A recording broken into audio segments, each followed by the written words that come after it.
Monsieur le président, monsieur le ministre, madame la rapporteure, mes chers collègues, nous revoilà pour la dernière fois, je l'espère, face à nouveau à un texte réactionnaire, démagogique et dangereux.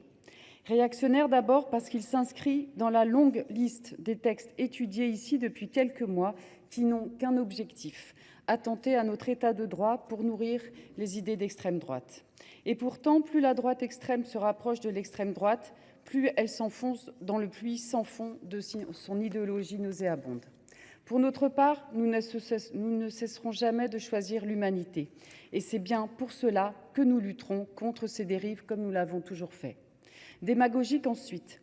Vous souhaitez que la rétention administrative puisse aller jusqu'à 210 jours pour les individus condamnés définitivement pour crimes ou délits punis de 5 ans ou plus d'emprisonnement, ou si leur comportement constitue des menaces d'une particulière gravité pour l'ordre public. Mais soyons sérieux, il s'agit ici de la sécurité des habitants de ce pays. Or, nous parlons ici d'individus qui ont purgé leur peine. Et si l'irrégularité de leur séjour nous pousse à les reconduire dans leur pays d'origine, c'est uniquement par le biais des laissez-passer consulaires que cela est possible. Mais ce n'est que par la voie diplomatique que cela est réalisable. Et on ne peut pas attaquer frontalement des pays à qui nous demandons par la suite de coopérer pour obtenir ces laissez-passer. Il faut être cohérent. Et de plus, l'allongement de la durée de rétention à 210 jours se heurte à l'évidence. Elle n'augmente en rien la probabilité de retour au pays d'origine pour les personnes retenues. Sans laissez-passer, la durée de rétention ne changera rien. Telle est la réalité, mes chers collègues. Enfin, ce texte est dangereux.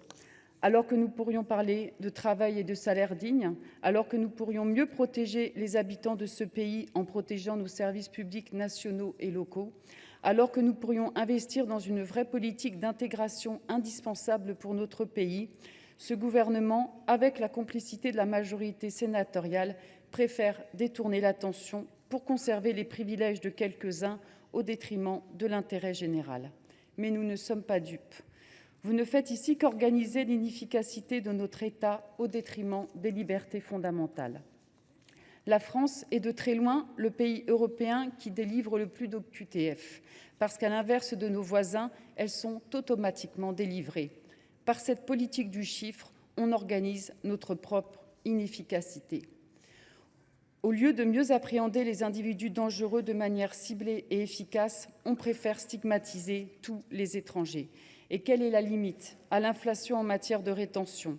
La durée maximale de rétention était de 7 jours en 1981. Elle sera aujourd'hui de 210 jours. Arrêtons ces lois d'affichage inefficaces. Œuvrons de manière ciblée et cohérente. Parce que ce texte est à l'opposé de cette approche raisonnée et raisonnable, nous voterons contre ce texte. Je vous remercie. Merci.